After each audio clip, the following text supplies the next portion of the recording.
Hi sir, మీ పేరు? ఆంజనేయులు. ఏం చేస్తూ ఉంటారండి? కన్స్ట్రక్షన్ కంపెనీలో వర్క్ చేస్తుంటాను. ఓకే, మరి మీకు ఒంగోలులో నచ్చిన ప్లేస్ అంటే ఏం చెప్తారు సార్? ఫస్ట్ ఈ స్పేషియస్గా చూసుకుంటే అది మామిడిపాలెం చెరువు. Second one Chennakeshwara temple. After that this one. ఈ ప్లేస్ ఎడిషన్లో కల్చర్ వైజ్ చూసుకుంటే సివియన్ reading room is best. Weekly once ఏదో ప్రోగ్రామ్ నడుస్తుంటుంది. ఇంకా అదర్ ప్లేసెస్ చెప్పుకోవాలంటే నియరెస్ట్ 3 kilometers డిస్టెన్స్లో ఒల్లూరమ్మ టెంపుల్. సో ఓవరాల్గా మొత్తం కవర్ చేస్తున్నారు. మన ఒంగోలులో ఉన్న విజిటింగ్ ప్లేసెస్ అన్నీ కూడా ఓవరాల్ చెప్పేస్తున్నారు. ఓకే, మీ లైఫ్లో బెస్ట్ ఫ్రెండ్ అంటూ ఎవరైనా ఉన్నారా? బెస్ట్ ఫ్రెండ్ అంటే కరెక్ట్ మా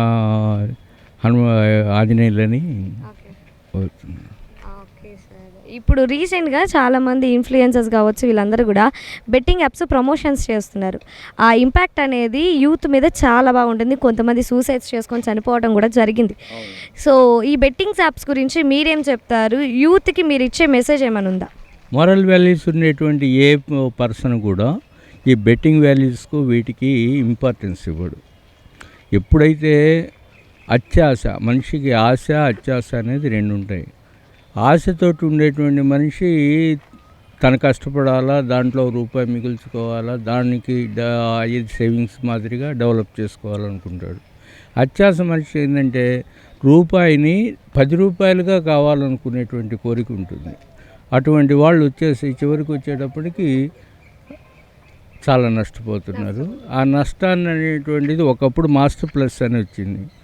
ఒంగోలులో ఉండేటువంటి వాళ్ళే చాలామంది భార్య దగ్గర ఉండేటువంటి పుస్తలు సైతం తాకట్టు పెట్టేసి షేర్లు కొన్నారు.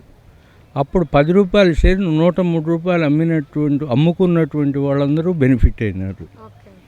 అదే 10 రూపాయలు 5 రూపాయలు పడిపోయినటువంటి టైంలో మొత్తం కొంతమంది అయితే చాలామంది ఆత్మహత్యలు కూడా చేసుకున్నారు.